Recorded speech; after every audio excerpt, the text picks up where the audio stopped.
Job vacancy YouTube চ্যানেলে আপনাদের সকলকে স্বাগত জানাই। কলকাতা পুলিশের কনস্টেবল এবং লেডি কনস্টেবল পদে 4000-এর কাছাকাছি শূন্য পদে নিয়োগ প্রক্রিয়া শুরু হয়েছে। 2024 সালের নতুন নোটিফিকেশন বেরিয়ে গেছে, যেখানে কনস্টেবল এবং লেডি কনস্টেবল পদে নিয়োগ করবে Kolkata police.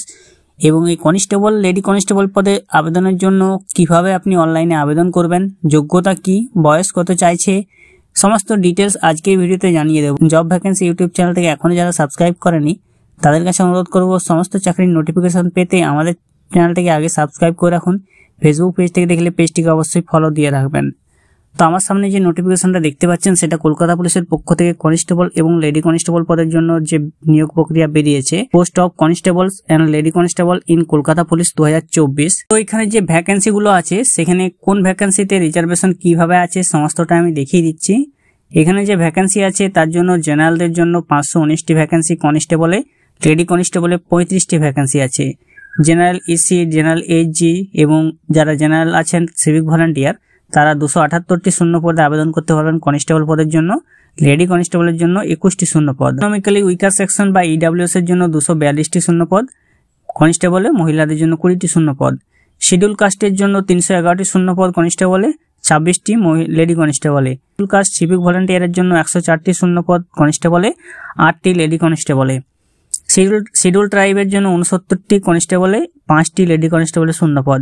Schedule caste civic ভলান্টিয়ারের জন্য 35টি শূন্য পদ কনস্টেবলে, লেডি কনস্টেবলের 3টি শূন্য পদ। ওবিসি এর জন্য 104টি শূন্য পদ কনস্টেবলে, লেডি কনস্টেবলের 7টি শূন্য পদ। ওবিসি এ সিভিক ভলান্টিয়ারের জন্য 69টি শূন্য পদ, লেডি কনস্টেবলের 6টি শূন্য পদ। ওবিসি বির জন্য 104টি শূন্য পদ কনস্টেবলে, লেডি কনস্টেবলের 8টি শূন্য পদ। ওবিসি বি সিভিক ভলান্টিয়ারের জন্য 34টি শূন্য পদ কনস্টেবলে, 3টি মহিলা লেডি কনস্টেবলে। টোটাল ভ্যাকেন্সি আছে কনস্টেবলের জন্য 3464টি, কনস্টেবল পদের জন্য 3464টি শূন্য পদ, লেডি কনস্টেবলের 270টি শূন্য পদ রয়েছে। এখানে আবেদন করার জন্য আপনাদেরকে অবশ্যই ইন্ডিয়ান সিটিজেন হওয়া চাই। আপনার বয়স হতে হবে 18 বছর থেকে 30 বছরের মধ্যে। 1/1/2024 অনুযায়ী 18 বছর থেকে 30 বছরের মধ্যে বয়স হওয়া চাই। এবং যারা এসসি এসটি আছেন তারা 5 বছরের বয়সের ছাড় পেয়ে যাবেন। ওবিসিরা 3 বছরের বয়সের ছাড় পেয়ে যাবেন। এবং যারা থার্ড জেন্ডার বা ট্রান্সজেন্ডার আছেন তারা 5 বছরের বয়সের ছাড় পেয়ে যাবেন। সিভিক ভলান্টিয়াররাও 5 বছরের বয়সের ছাড় পেয়ে যাবেন। কনস্টেবল লেডি কনস্টেবল পদে আবেদন করার জন্য আপনাদেরকে মাধ্যমিক পাস হতে হবে। মাধ্যমিক পাস হতে হবে West Bengal board of secondary education অথবা তার সমতুল্য কোনো শিক্ষা প্রতিষ্ঠান থেকে। তো এখানে যে ফিজিক্যাল মেজারমেন্ট টেস্ট হবে বা পিএমটি টেস্ট, তার জন্য ছেলেদের থাকবে আপনাদের অল ক্যান্ডিডেটের জন্য 167 সেমি, ওজন 57 কেজি, চেস্ট 78 সেমি। গোর্খা রাজবংশী শিডিউল ট্রাইবের জন্য 160 সেমি, ওজন 53 কেজি এবং 76 সেমি চেস্ট। ফিমেলদের জন্য অল ক্যাটাগরি 160 সেমি উচ্চতা, ওজন 49 কেজি। গোর্খালি রাজবংশী বা শিডিউল ট্রাইবের জন্য 152 সেমি, ওজন 45 কেজি। তো প্রিলিমিনারি রাইটিং এক্সামিনেশন থাকবে 100 নম্বরের। এই 100 নম্বরের মধ্যে আপনাদের যেগুলো থাকবে সেগুলো আমি বলে দিচ্ছি। 1 ঘন্টা সময় থাকবে, তার জন্য জেনারেল অ্যাওয়ারনেস এবং জেনারেল নলেজ থাকবে 40 মার্কস। এলিমেন্টারি ম্যাথামেটিক্স মাধ্যমিক মানের থাকবে 30 নম্বরের।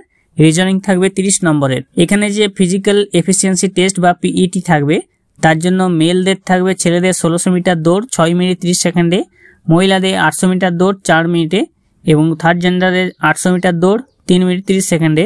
ফাইনাল এক্সাম রাইটিং এক্সামিনেশন যেটা থাকবে তার জন্য থাকবে 85 নম্বর। 85 নম্বর দেওয়া থাকবে, সময় থাকবে 1 ঘন্টা। জেনারেল অ্যাওয়ারনেস জেনারেল নলেজ থাকবে 25 নম্বরের, ইংলিশ থাকবে 10 নম্বরের, এলিমেন্টারি ম্যাথামেটিক্স থাকবে 25 নম্বরের, রিজনিং লোকাল অ্যানালিসিস থাকবে 25 নম্বরের, ইন্টারভিউ থাকবে 15 নম্বরের। আবেদন করার জন্য যে আবেদন ফি লাগবে সেটা হচ্ছে সমস্ত ক্যান্ডিডেটের জন্য 150 টাকা, প্রসেসিং ফি 20 টাকা, অ্যাপ্লিকেশন ফি 150 টাকা, প্রসেসিং ফি 20 টাকা, টোটাল 170 টাকা। শিডিউল কাস্ট বা এসসির জন্য অ্যাপ্লিকেশন ফি নীল লাগবে না, প্রসেসিং ফি লাগবে 20 টাকা, টোটাল 20 টাকা লাগবে। শিডিউল ট্রাইব বা এসটিদের জন্য অ্যাপ্লিকেশন ফি লাগবে না, প্রসেসিং ফি লাগবে 20 টাকা, টোটাল লাগবে 20 টাকা। তো আপনারা এই ওয়েবসাইটে চলে আসবেন, যার লিঙ্ক আমি ডেসক্রিপশন বক্সে দিয়ে রাখবো। সেই ডেসক্রিপশন বক্স থেকে আপনারা লিঙ্কে ক্লিক করে সোজাসুজি এই ওয়েবসাইটে চলে আসবেন, ওয়েস্ট বেঙ্গল পুলিশ রিক্রুটমেন্ট বোর্ডের অফিসিয়াল ওয়েবসাইটে। এখানে আসার পর যদি আপনি আগেও কোনোদিন কলকাতা পুলিশ বা কোনো ডাব্লিউপি পুলিশের পরীক্ষা দিয়েছিলেন, সেই পরীক্ষা দেওয়ার সময় আপনি যে ইউজার আইডি বা পাসওয়ার্ড তৈরি করেছিলেন যখন আবেদন করেছিলেন, সেই পুরনো ইউজার আইডি বা পাসওয়ার্ড দিয়ে আপনি এখানে লগ ইন করে নিতে পারবেন। পুরনো ইউজার আইডি এবং পাসওয়ার্ড দিয়ে, যদি ইউজার আইডি আপনার ফোন নাম্বারটি হবে বা ইমেল আইডিটা হবে এবং পাসওয়ার্ডটি আপনি যেটি দিয়েছিলেন সেটি আপনার হবে। এগুলোর মধ্যে যদি ইউজার পাসওয়ার্ডটি মনে না থাকে তাহলে ফরগট পাসওয়ার্ডে ক্লিক করে নেবেন। আর যদি আপনি একবারও আবেদন করেননি সেক্ষেত্রে সাইন আপ অপশনে আপনি ক্লিক করে আপনি প্রথমে সাইন আপ করে নেবেন। সাইন আপ করার পর আপনাকে আবার এখানে লগ ইন করতে হবে। আপনার ইউজার নেম যেটা ফোন নম্বরটি এবং যে পাসওয়ার্ডটি তৈরি করবেন সেই পাসওয়ার্ড দিয়ে লগ ইন করে আপনি ফর্মটা ফিল আপ করে নেবেন। তো যারা কলকাতা পুলিশের কনস্টেবল, লেডি কনস্টেবল পদের জন্য আবেদন করবেন তারা অবশ্যই আজকের মধ্যে আবেদন করে দিন। এটার আবেদনপত্র শুরু হয়ে গেছে 1 মার্চ থেকে 29 মার্চের মধ্যে।